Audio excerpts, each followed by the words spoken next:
Bonjour, c'est Ursule encore. On est le 19 mars 2025. Alors, je viens sonner la trompette aujourd'hui encore et je viens proclamer le retour de notre Seigneur Jésus-Christ. Amen et alléluia, soyons tous bénis, soyons remplis de sa joie. Amen. Alors aujourd'hui, je viens parler de prions le maître de la moisson. Amen. Le Seigneur nous a demandé de prier le maître de la moisson pour qu'il envoie plus d'ouvriers. Alors, je ne sais pas si c'est quelque chose que nous faisons souvent. Et moi, je dois reconnaître que je ne prie pas souvent ce sujet-là. Amen. Je dois reconnaître. Mais Jésus-Christ l'a dit. Il a dit, prions. Il dit, priez le maître de la moisson pour qu'il envoie plus d'ouvriers. Amen. Alors, avant d'aller plus loin, j'aimerais inviter tous ceux-là qui veulent donner leur vie à Jésus-Christ, n'est-ce pas, de le faire, de répéter après moi cette prière, parce que Jésus-Christ, c'est la seule voie vers le Père. Alors, on a des religions qui vont dire qu'il y a plusieurs voies, ils vont parler de Bouddha, de Confucius, de Mahomet, et puis ils vont ajouter, n'est-ce pas, le Dalai Lama, et puis ils vont dire la scientologie, et puis les gens essayent toutes sortes de méthodes pour aller à Dieu. Mais Dieu a dit, il y a un seul chemin, et c'est Jésus-Christ. Il y a une seule vérité, et c'est Jésus-Christ. Il y a une seule vie, et c'est Jésus. C'est-à-dire, Jésus-Christ est le seul qui va te mener à Dieu. Si c'est quelque chose que tu ne veux pas entendre, c'est tout simplement dommage, n'est-ce pas? Parce que c'est ça qui est la vérité. Mais si tu ne veux pas entendre, mais que tu veux comprendre, Dieu, il est tellement bon qu'il va t'expliquer. Maintenant, tu as besoin d'aller avec une attitude, n'est-ce pas? De respect, d'enfant qui veut comprendre. Il y a des gens qui sont comme ça. La façon que Dieu les a fait, eux, ils veulent toujours comprendre quelque chose. Dieu sait comment il t'a fait, alors il n'aura pas de problème à te parler, à t'expliquer les choses qu'il devrait. Alors, je t'invite à aller voir Dieu. On a le témoin de beaucoup de personnes, n'est-ce pas, qui deviennent enfants de Dieu par Jésus parce qu'ils ont posé des questions.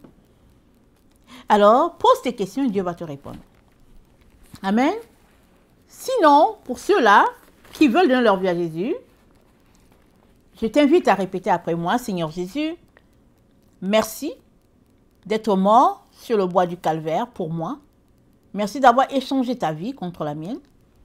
Je méritais la mort. Et en échange de ma mort, tu m'as donné la vie. Merci pour ta résurrection. Parce que moi aussi, je ressusciterai avec toi. Et merci, n'est-ce pas, d'avoir effacé tous mes péchés, toutes mes fautes, toutes mes erreurs, et d'avoir fait de moi, n'est-ce pas, une personne blanche comme neige, c'est-à-dire c'est comme si je n'ai jamais péché. Et Seigneur, merci d'avoir fait cela. Je te donne entièrement ma vie aujourd'hui. Je te la donne à 100%. J'aimerais être ton enfant et te servir toute ma vie. Merci aussi pour le Saint-Esprit que tu m'as donné, que tu mets à ma disposition. Et à partir d'aujourd'hui, je suis ton enfant. Je suis fait enfant de Dieu. Et merci de ce que c'est toi qui vas me conduire désormais et qui vas m'instruire, me disant quoi faire. Que ton nom soit béni. Amen. Amen. Et alléluia. Bon, ça c'est fait, n'est-ce pas, pour ceux-là qui ont donné leur vie au Seigneur. Et notre sujet, c'est prions le maître de la moisson pour qu'il envoie les ouvriers dans sa moisson. Alors, si tu as donné ta vie au Seigneur, alors tu viens d'être, n'est-ce pas, embauché par notre Dieu, n'est-ce pas, dans sa moisson. Et nous comprenons que le maître de la moisson, c'est Dieu. Parce que c'est Jésus-Christ qui a dit aux disciples de prier le maître de la moisson pour qu'il puisse envoyer des ouvriers. Alors, le texte se trouve dans Luc 10, n'est-ce pas, le verset 1 à 2, où Jésus-Christ a envoyé 70 disciples, n'est-ce pas, en plus des 12 là qu'il avait, il a envoyé 70. Et il leur a donné le pouvoir de guérir les malades, de délivrer des démons n'est-ce pas? Et puis c'était quelque chose d'extraordinaire. Ils ont vu la main de Dieu à l'œuvre. Amen. Mais pourquoi est-ce que Jésus-Christ nous demande de prier pour que Dieu puisse envoyer les gens dans sa moisson? Pourquoi? Amen, ça c'est la question. Alors, j'aimerais qu'on lise le texte déjà de Luc 10 et on va... Donc, le texte dit, le Seigneur Jésus désigna encore 70 autres disciples et il les envoya 2 à 2 dans les villes, n'est-ce pas, où lui-même il devait aller. Et il a dit, au verset 2, la moisson est grande, mais il y a peu d'ouvriers. Priez donc le maître de la moisson d'envoyer des ouvriers dans sa moisson. Verset 3, partez, voici je vous envoie comme des agneaux au milieu des loups. Ne portez ni bourse, ni sac, ni souliers, et ne saluez personne en chemin. Amen. Il a donné les consignes. Il dit, ne prenez rien avec vous. Pas de souliers, pas de sac. Ça dit, alors que vous partez là, il dit, comptez sur Dieu. Il dit, je vous envoie comme des agneaux au milieu des loups. Qu'est-ce que Jésus-Christ est en train de dire? Non seulement il leur dit, vous partez, mais en toute chose, vous devez dépendre de Dieu. Mais vous partez, et il se pourrait que les portes où vous allez cogner, les gens ne vous reçoivent pas, ou bien que ce soit des personnes méchantes. Il dit, mais c'est comme ça que je vous envoie. Amen. Et vous devez compter sur Dieu pour votre protection. Et il dit, dans quelque maison que vous entrez, dites d'abord que la paix soit avec vous. S'il se trouve là un enfant de paix, n'est-ce pas, qui reçoit votre paix, amen, il va te faire entrer. S'il ne te fait pas entrer, qu'il refuse ta paix, alors il dit, tu secoues, n'est-ce pas? Il dit, tu demeures dans cette maison. S'il ne veut pas, il dit, vous partez, vous ne restez pas là. N'est-ce pas? Et il dit, si on vous présente quelque chose, mangez. Genre un peu que Jésus a déjà béni. Mais si les gens ne veulent pas vous voir, n'est-ce pas? Allez-vous-en. Et allez dans les rues. Et puis allez prêcher. N'est-ce pas? Dans les rues. Et nous comprenons que dans le temps, n'est-ce pas, les gens se connaissaient plus ou moins. Et puis on savait que tel vient de telle famille, tel vient de tel endroit. Vous savez la blague qui disait, mais est-ce que de Galilée, quelque chose de bon peut venir? Donc, les gens pouvaient situer les autres, d'où ils pouvaient venir. Et dont il y avait déjà cette familiarité-là. Amen. Et Jésus-Christ dit, si on ne vous reçoit pas, allez-y dans les rues. Et puis, prêchez la parole, invitant tout le monde. Et aujourd'hui, les choses sont différentes parce qu'on est, n'est-ce pas, un mélange de plusieurs peuples, plusieurs nations. On vient d'ailleurs, de partout. Et puis, quand bien même on est originellement du même pays, et puis on est plusieurs, n'est-ce pas, langues différentes. Et puis, c'est différent. Ce qui nous unit, c'est souvent les langues officielles, le français, l'anglais, l'espagnol, des langues comme ça. Mais sinon, souvent, on n'a même pas le même langage. Et voilà comment le monde est devenu. Et ça, c'est l'une des raisons pour lesquelles Jésus-Christ dit, priez pour que Dieu envoie des ouvriers dans sa moisson. Parce que si dans le temps de Jésus, c'était si difficile, et les gens étaient méprisés, bafoués, à combien plus forte raison dans notre temps, où c'est très très difficile d'annoncer la parole de Dieu. Très très difficile. Néanmoins, Jésus-Christ nous dit toujours de prier pour que Dieu puisse envoyer des ouvriers dans sa moisson. Pourquoi? Amen. Pourquoi? Alors, si on regarde les consignes de Jésus, Jésus-Christ a dit, ne prenez avec vous, n'est-ce pas, ni bourse, ni sac, ni rien. Et il dit, ne saluez personne en chemin. Il dit, pendant que vous partez là, en mission là, vous ne vous arrêtez pas pour faire quelque chose. Vous allez jusqu'à l'endroit où vous devez arriver. Amen. Ça, c'est souvent un principe de Dieu. Quand Dieu t'envoie quelque part, mon frère, ma soeur, ne t'arrête pas à l'épicerie pour dire, ok, je vais acheter d'abord des bananes, des mangues avant de continuer. Non, non, non. Va faire la commission pour laquelle on t'a envoyé. Et quand tu auras fini, reviens alors à ton épicerie. Amen. Ça, c'est signe, n'est-ce pas, d'ouvrier, n'est-ce pas, obéissant à son maître. Un soldat, quand on l'envoie, il va d'abord faire ce qu'on lui a dit. Et puis, il revient à son maître rendre compte, n'est-ce pas. Jésus-Christ nous enseigne donc d'être comme ça. Ça, c'est l'un des éléments. L'autre élément qui est là, que on ne voit pas forcément, se trouve dans Romains 8, le verset 19.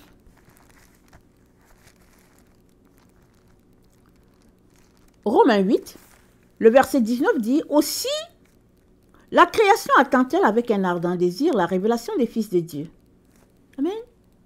Ça, c'est l'une des raisons pour lesquelles Jésus-Christ a dit « Priez le maître de la moisson pour qu'il envoie les ouvriers dans sa moisson. » Amen. Parce que beaucoup sont disposés à servir le Seigneur. Mais rares sont ceux-là qui vont aller jusqu'au bout. C'est la raison pour laquelle Jésus-Christ a demandé de prier. Jésus-Christ a dit quoi? L'esprit est bien disposé, la chair est faible. On aimerait tous servir le Seigneur. On aimerait tous arriver à destination. On aimerait tous faire du bien à notre Jésus. On aimerait tous. Il n'y a pas quelqu'un ici qui n'aimerait pas ça. Souvent même, on donne notre vie au Seigneur et on soupire, on dit « Ah, mais j'aimerais tellement le servir. » Et quand vient le moment de le servir, n'est-ce pas? Souvent, hein, on recule. Ou bien, si on ne recule pas, on veut le servir à notre condition. Ou bien, on veut le servir à la condition de la dénomination dans laquelle on va adorer. Ou bien, on veut le servir sous les conditions des hommes. Alors, les humains ont dit non, tu devrais faire ceci, tu devrais faire cela. Et même aujourd'hui, il arrive souvent qu'il y a beaucoup de personnes qui aimeraient servir le Seigneur, mais qui sont sur les bancs parce qu'ils ne cadrent pas avec le schéma de ce qu'on attend d'ouvriers, n'est-ce pas, dans cette domination X, Y et tout ça. Donc, ce n'est pas pour faire un reproche. Ici, c'est pour expliquer pourquoi Jésus-Christ nous a dit de prier le maître de la moisson. Pour qu'il envoie les ouvriers. Parce que le maître de la moisson, c'est Dieu. C'est Dieu le maître de la moisson. Et c'est lui qui sait qui, à l'origine des temps, il a appointé pour tel endroit, pour telle ville, pour telle situation, pour telle classe de personnes. C'est Dieu qui sait. C'est Dieu qui peut aller chercher la personne pour dire, toi, ici, là, je t'envoie au Venezuela. Toi, ici, là, je t'envoie dans tel quartier, là, le quartier Prince William, exemple. C'est-à-dire, c'est Dieu qui sait qui est pour qui. Toi, humain, avec tes yeux, tu peux dire, ok, moi j'aimerais aller servir, n'est-ce pas, à tel village. Ou bien oui, j'aimerais, je me sens appelé pour le Pérou. Et puis, mais ça c'est toi qui sens que tu es appelé pour le Pérou. Est-ce que tu as demandé à Dieu? Parce qu'il se pourrait que oui, Dieu t'a appelé, mais il se pourrait que ce ne soit pas pour le Pérou. Mais il se pourrait que ce soit juste là, dans la même ville où tu es né, où tu as grandi. Qu'est-ce que tu en sais?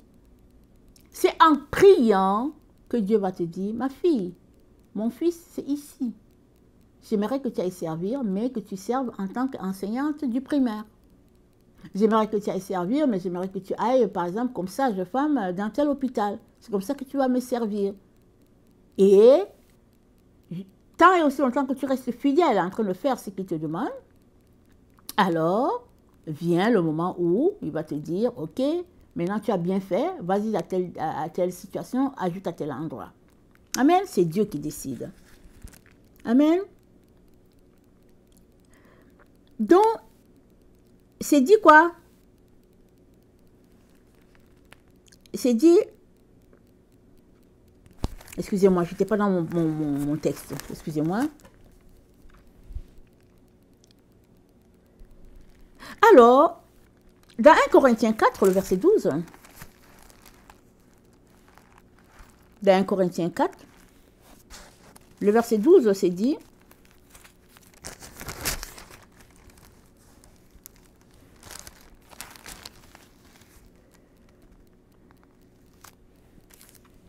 nous nous fatiguons à travailler de nos propres mains Injuriés, nous bénissons. Persécutés, nous supportons. Calomniés, nous parlons avec honnêteté. Nous sommes devenus comme les balayures du monde, le rebut de tous jusqu'à maintenant. C'est-à-dire, quand c'est Dieu même qui t'a appointé, et que tu as cette relation-là avec lui, et que tu as la conviction que c'est lui qui t'a appointé, tu vas supporter toutes les injures, les moqueries. Regarde ce que Jésus-Christ a supporté. Des choses terribles. Ce n'est que quand les gens l'ont cloué que les ténèbres sont répandues sur la terre, qu'il y a eu tremblement de terre, que les gens ont dit « Ah, assurément, c'est un enfant de Dieu ». Mais avant cela, ils étaient enflammés de le tuer à cause de ses dons, à cause des miracles qu'il faisait. Ils étaient remplis de jalousie parce qu'eux, ils n'arrivaient pas à faire ça. Conclusion, débarrassons-nous de lui. Parce que les gens nous quittent, le peuple nous quitte pour aller vers lui, pour aller écouter ses messages, alors tuons-le. Donc, la pensée humaine, c'est une pensée carrément à l'opposé de Dieu. Dieu a envoyé Jésus-Christ pour sauver l'humanité, mais ceux-là qui contrôlent le monde de son temps, n'est-ce pas, ne voyaient pas ça de cet œil, ne voyaient pas sous cet angle. Ils ont préféré sacrifier les humains, n'est-ce pas, les laisser à leur misère et tuer Jésus. C'était ça leur plan. Mais derrière le plan se cachait le plan extraordinaire de Dieu de sauver l'humanité. Et c'est comme ça que, une fois mort, n'est-ce pas, Jésus-Christ a emporté dans le trou la mort. Une fois ressuscité, il a amené, n'est-ce pas, à la résurrection, n'est-ce pas, toute l'humanité. Donc, Jésus-Christ est devenu malédiction, n'est-ce pas, pour que nous puissions, n'est-ce pas, avoir la vie éternelle. Il a subi tout le mépris, l'ignominie, tout ça, il l'a subi pour nous. Amen. Et dans 1 Corinthiens 4, le verset 17, c'est dit, c'est Paul qui parle, il dit, pour cela, je vous ai envoyé Timothée, qui est mon enfant bien-aimé et fidèle dans le Seigneur. Il vous rappellera quelles sont mes voies en Christ, quelle est la manière dont j'enseigne partout, dans toutes les églises. Et puis, il dit, quelles sont mes voies? C'est quoi ces voies? Ces voies, c'est les voies de Dieu. N'est-ce pas? Donc, Dieu a des voies. Il a sa façon de faire. Ce n'est pas la façon de faire des hommes. Amen. Ce n'est pas la façon de faire des hommes. Dieu a sa façon de faire. Et sa façon de faire est obtenue dans la présence de Dieu. Alors qu'on prend le temps avec Dieu, avec le Saint-Esprit, à écouter Dieu, il va nous dire dans quelle direction marcher, dans quelle direction ne pas marcher. Il va nous dire quoi faire et puis quoi ne pas faire. N'est-ce pas? Et il dit quoi? Timothée va vous rappeler toutes choses. Et les toutes choses là que Timothée va nous rappeler, il va les trouver où? Il va les trouver dans la présence de Dieu. Parce que Timothée, étant enseigné par Paul, il avait plus de maturité, même s'il était jeune, il avait plus de maturité dans les choses spirituelles. Paul ici était en prison et Paul leur dit, Timothée va vous dire, il va vous parler. Il va vous dire comment, n'est-ce pas, j'enseigne, comment je fais passer les choses. Alors, tout cela nous renvoie dans le psaume 18. Le psaume 18, le verset 3 nous dit,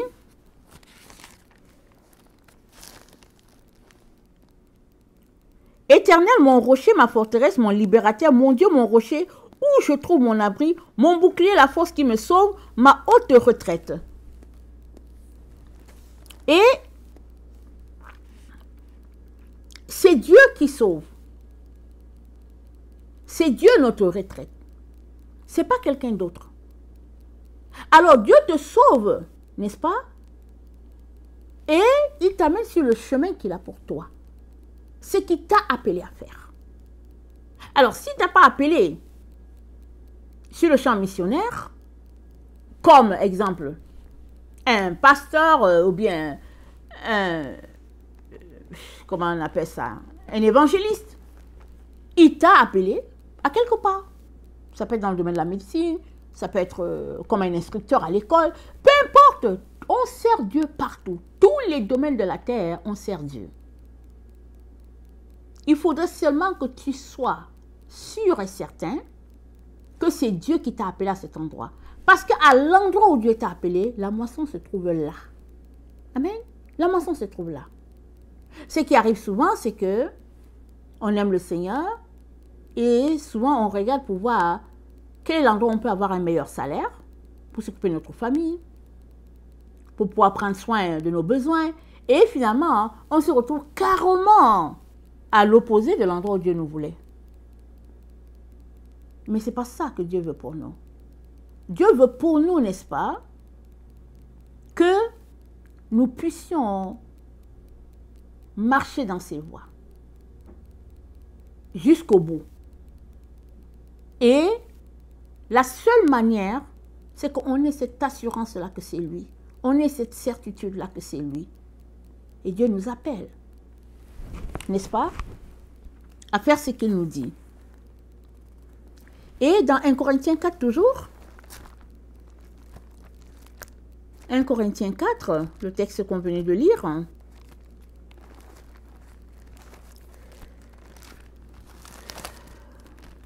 au verset 8, c'est dit, attendez, 1 Corinthiens 4, le verset 8, c'est dit, déjà vous êtes rassasiés, déjà vous êtes riches, sans nous vous avez commencé à régner, et puis c'est vous régner en effet. Il dit, parlant de ce qui s'est passé à l'église de Corinthe, n'est-ce pas? Paul dit, vous êtes déjà rassasiés, vous êtes déjà arrivés et tout. Mais qu'est-ce qu'il est en train de dire? Il est en train de dire, c'est pas ça, c'est pas... Ça dit, Jésus-Christ ne vous a pas sauvé pour ça. Il ne vous a pas sauvé pour que, bon, vous puissiez, n'est-ce pas, finalement, arriver à un état de satisfaction des choses charnelles et puis de vous concentrer sur ces choses-là de la chair. Il dit déjà vous régnez. Il dit puissiez-vous régner effectivement. Et c'est là justement pourquoi Jésus-Christ a dit de prier le maître de la moisson pour qu'il envoie les ouvriers dans sa moisson. C'est-à-dire, qu'est-ce que Jésus est en train de dire?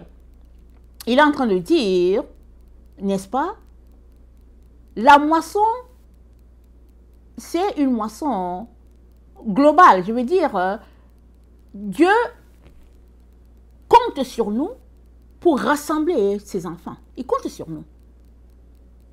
Et ce n'est pas maintenant que nous régnons.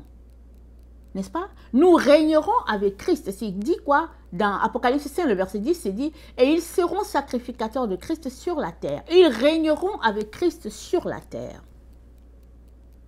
Le temps vient où l'église de Jésus-Christ, n'est-ce pas, va régner. C'est-à-dire, elle va exceller dans ce dans quoi Dieu l'a appelé. Dieu a appelé l'église de Jésus-Christ à régner sur la terre avec lui, parce que c'est dit que il a sauvé, n'est-ce pas, l'humanité, et c'est à travers l'église qu'il a décidé, n'est-ce pas, de confondre les sages de la terre. Il a utilisé sa sagesse à lui, que le monde appelle folie, il a utilisé sa sagesse pour sauver l'humain. Et à travers, n'est-ce pas, ce salut-là, que les gens appellent folie, Dieu confond les riches, les sages, les intelligents, il confond tout le monde. Pour que, à la fin, le règne de Dieu soit évident sur toute la terre. C'est ça. Et voilà pourquoi, n'est-ce pas, c'est dit, déjà vous êtes rassasiés. Il dit, mais on vous a sauvé Et puis vous êtes là, vous êtes déjà arrivé, vous êtes bien là, et puis moi je suis de Paul, je suis d'Apollos, je suis de ceci. Paul dit, mais non, il y a une marche, il y a un chemin, il y a une purification, il y a une sanctification. C'est pour cela que Jésus-Christ a dit, priez le maître de la moisson. Parce que Dieu cherche des personnes qui sont mordues à sa cause, qui sont vendues à sa cause, vendues à la cause de Christ. Ça dit, si tu donnes ta vie à Jésus et qu'aujourd'hui, tu n'as pas la voiture que tu aimerais avoir, est-ce que tu vas continuer de le servir? Si tu veux servir le Seigneur et que finalement la voiture que tu as, elle est toujours brisée et puis finalement tu te retrouves à pied, est-ce que tu vas toujours servir le Seigneur? Est-ce qu'en servant le Seigneur, tu perds ton emploi? Est-ce que tu vas toujours le servir? C'est-à-dire, Dieu cherche des gens qui, peu importe les circonstances dans lesquelles elles vont se trouver, elles sont prêtes à courir avec le flambeau, répandant l'évangile de Christ sur toute la terre. Dieu cherche ces gens-là. Alors, voilà pourquoi Jésus-Christ nous dit de prier le maître de la moisson, afin qu'il envoie les ouvriers dans sa moisson. Et nous savons tous que ça commence par nous-mêmes. Amen, ça commence par nous-mêmes. Il n'y a personne qui est à l'abri de cela. Hein? Il n'y a personne. Il arrive des jours où les épreuves, ça tombe sur toi. Les épreuves, c'est pour tout le monde. C'est tout simplement qu'il y a des gens qui ont des solutions à leurs épreuves et puis au point même de quitter la voie du Seigneur. Ce n'est pas que tu n'as pas des solutions à ta situation. Tu as des solutions. Mais Jésus-Christ cherche des gens qui, malgré les solutions qu'ils ont, sont capables de laisser leurs solutions de côté pour dire, je vais prendre la voie de Jésus et je vais y aller jusqu'au bout. Amen. C'est ça. Voilà où nous sommes. Et Jésus-Christ te réitère encore de prier Dieu le Père afin qu'il envoie les ouvriers dans sa moisson.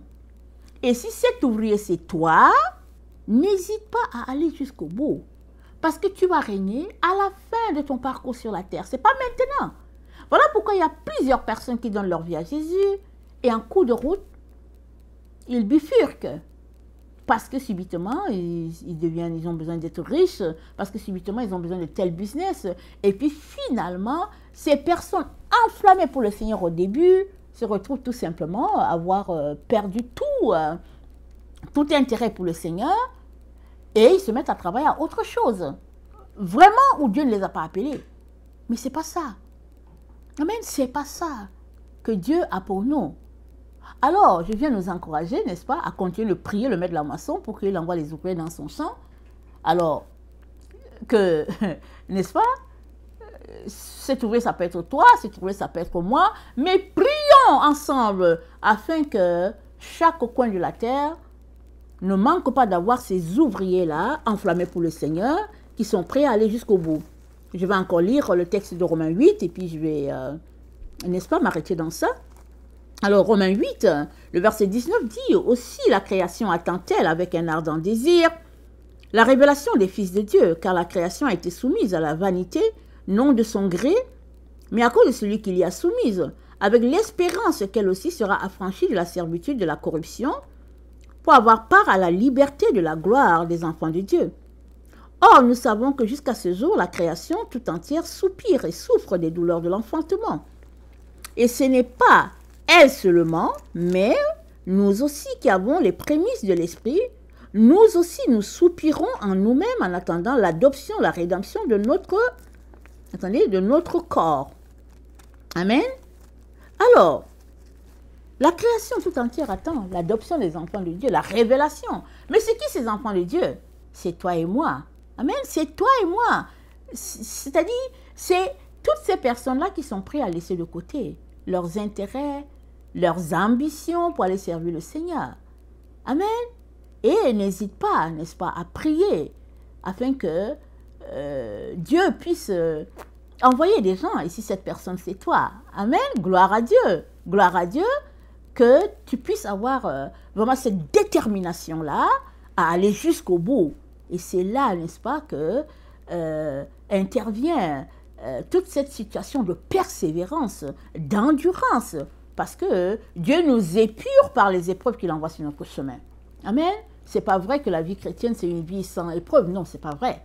Les épreuves, ça fait partie de l'épuration du Seigneur et ne refusons pas. Amen. Que le Seigneur bénisse sa parole. Maranatha, Jésus revient.